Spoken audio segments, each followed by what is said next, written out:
শরীরে দাগ হয়েছে, এই দাগ যত প্রিয় আল্লাহর কাছে অন্য কোনো বস্তু এত প্রিয় নয়। চোখ দিয়ে জেনার চর্চা করে কলিজা ঠান্ডা করছেন কেন? চোখ দিয়ে আল্লাহর ভয়ে কাঁদেন, হাত দিয়ে মানুষকে পিটাচ্ছেন কেন?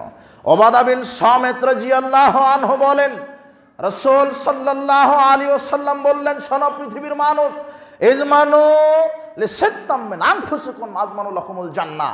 6টা বিষয়ে তোমরা আমাকে জামিন দাও, আমি তোমাদেরকে জান্নাতের জামিন দেব।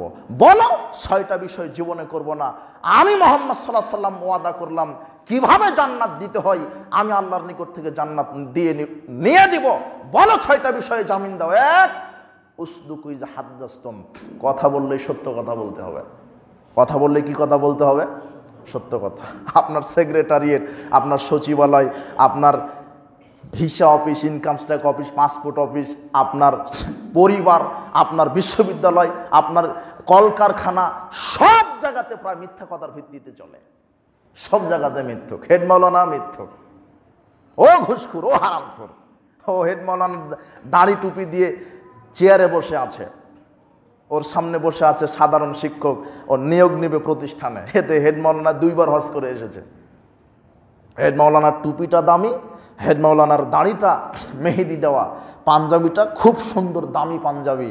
এই হেড মৌলানা সাহেব যখন শিক্ষককে নিয়োগ দিচ্ছে তখন বলছে যে আমার জন্য 10 লক্ষ টাকা রেখে দিতে হবে, ঘুষ ছাড়া চাকরি নেই। যখন বলছে হেড মৌলানা সাহেব, তখন হেড মৌলানা 2বার হজ করে এসেছে।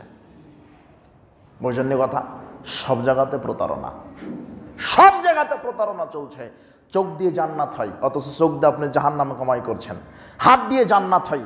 রাসূল সাল্লাল্লাহু আলাইহি ওয়াসাল্লাম বলছেন 6টা বিষয়ে জামিন দাও, আমি জান্নাতের জামিন দিব। কথা বললে সত্য কথা।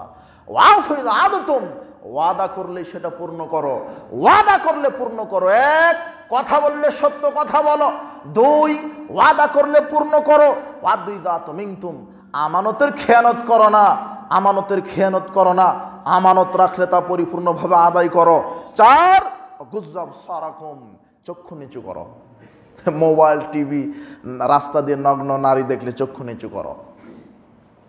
5, ওয়াহফাজু ফুরুজাকুম, লজ্জাস্থানের হেফাজত করো। 6, ওয়াকুফু আইদিয়াকুম, হাতকে সংযত করো। 6টা বিষয় আমাকে জামিন দাও, আমি মুহাম্মদ সাল্লাল্লাহু আলাইহি ওয়াসাল্লাম জান্নাতের জামিন দিয়ে দিব।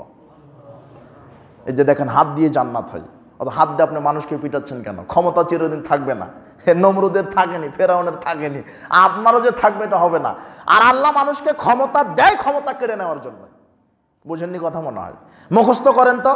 আল্লাহ মানুষকে ক্ষমতা দেয় ক্ষমতা কি নেওয়ার জন্য? কেড়ে নেওয়ার জন্য। কেননা কেউ চিরস্থায়ী ক্ষমতায় থাকতে পারবে না, তো একদিন না একদিন চলে যাবে, সেদিন আপনি কি করবেন? এদের ভেবে চিনতে ধাপ ফেলবেন না। আপনি কি মনে করছেন যে আল্লাহ কি নাই নাকি? আল্লাহ আপনার উপরে ক্ষমতাশীল, সব দেখছেন। যখন ধরবেন তখন আর ছেড়ে দিবেন না। হাতকে সংবরণ করেন, চক্ষুকে সংবরণ করেন, লজ্জাস্থানকে হেফাজত করেন। আব্দুল্লাহ ইবনে মাসউদ রাদিয়াল্লাহু আনহু বলেন, রাসূল সাল্লাল্লাহু আলাইহি ওয়াসাল্লাম বলেছেন, লা তাযুলু কদাম ইবনে আদম ইয়াউমাল কিয়ামা হাত্তা ইসলান খামসিন, আদম সন্তানের ধাপ, কদম, পা আল্লাহ নাড়াতে দিবেন না 5টা জিজ্ঞাসা না করা পর্যন্ত, 5টা বিষয় হিসাব না নেওয়া পর্যন্ত। 1, আন উমরিহি ফিমা আফনাহু, আপনার সারা জীবন বোঝাতে হবে আল্লাহর সামনে, সারা জীবন কি করেছেন। ওয়াং শাবাবিহি ফিমা আবলাহু, আপনার যৌবনকাল কিভাবে ক্ষয় করেছেন। হে যুবক, তুমি কিভাবে ক্ষয় করো? মাদক সেবন করে, গান বাজনা নিয়ে, নগ্ন নারী নিয়ে, 31st নাইটে নিয়ে, পহেলা বৈশাখ নিয়ে, লুচ্চা দিবস নিয়ে, গান বাজনা নিয়ে, তারি গাঁজা নিয়ে, না অবাধ জুয়া, ঘুষ, দুর্নীতি নিয়ে কিভাবে তোমার জীবনটাকে ক্ষয় করছো? নাকি 5 ওয়াক্ত সালাতে, সিয়ামে, হজে, যাকাতে, কোরআন তেলাওয়াতে, সমাজ কল্যাণ কাজে তোমার যৌবনকালটা কিভাবে ব্যয় করলে? আল্লাহ হিসাব নেবেন। তুমি কি দিতে পারবে আল্লাহর কাছে হিসাব যে আমার যৌবনকালটা কিভাবে কেটে গেল?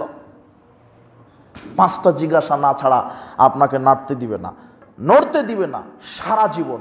এরপরে যৌবন জীবন, এরপরে বুঝাতে হবে তোমার অর্থ সম্পদ বুঝাও, কিভাবে ইনকাম করেছিলে।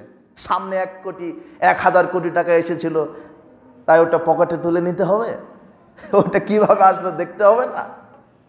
তুমি কিভাবে ইনকাম করেছো? ওটা সুদের না ঘুষের না দুর্নীতির না চুরি করা না ডাকাতি করা না প্রতারণার টাকা? কিভাবে ইনকাম করেছিলে? না ওটা হালাল টাকা, রিক্সা চালিয়ে, বৈধ চাকরি করে, মানুষের বাড়িতে বৈধভাবে কাজ করে কিভাবে ইনকাম করেছো আমাকে বোঝাও। 1 সারা জীবন, 2 যৌবন জীবন, 3 আপনার ইনকাম। বোঝা যায় তো মনে হয়, তাই না? আপনার 5টা জিজ্ঞাসা নেবেন বিচার মাঠে, আপনি 5টাতে টিকতে পারবেন কিনা বিচার আপনার। 3 আপনার ইনকাম বুঝাতে হবে। 4 আপনার ব্যয় বুঝাতে হবে। ইনকাম বুঝাতে হবে, ব্যয়ও বুঝাতে হবে। নেন এবার, টাকা আছে বলে একটা মদের বোতল কিনে নিলেন, টাকা আপনার, কিন্তু কিনতে হবে হালালটা। বলেন কিটা? হালাল টাকা যত আপনার। আল্লাহ বলেছেন হালালটা খাও, সমস্যা নেই। তারপর অপচয় করো না।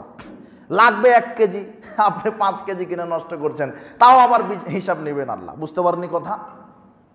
টাকা আপনার, প্যান্ট আপনার টাকাতে কিনেছেন, এরপরও আপনি নিজের ইচ্ছা মতো পড়তে পারবেন না। শরীয়ত আছে, বলছে প্যান্টটা যেন টাকনোর নিচে না যায়, তাহলেই জাহান্নাম।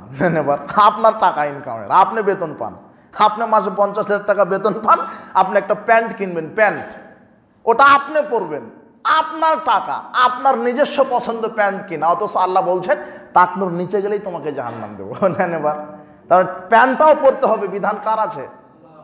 তা আপনি ইনকাম করবেন, কার বিধান আছে? ব্যয় করবেন, এখানেও কার বিধান আছে? আপনার টাকা আছে বলে গানের অনুষ্ঠান করতে হবে? মরো তুমি। টাকা আছে বলে এই মদের অনুষ্ঠান করতে হবে?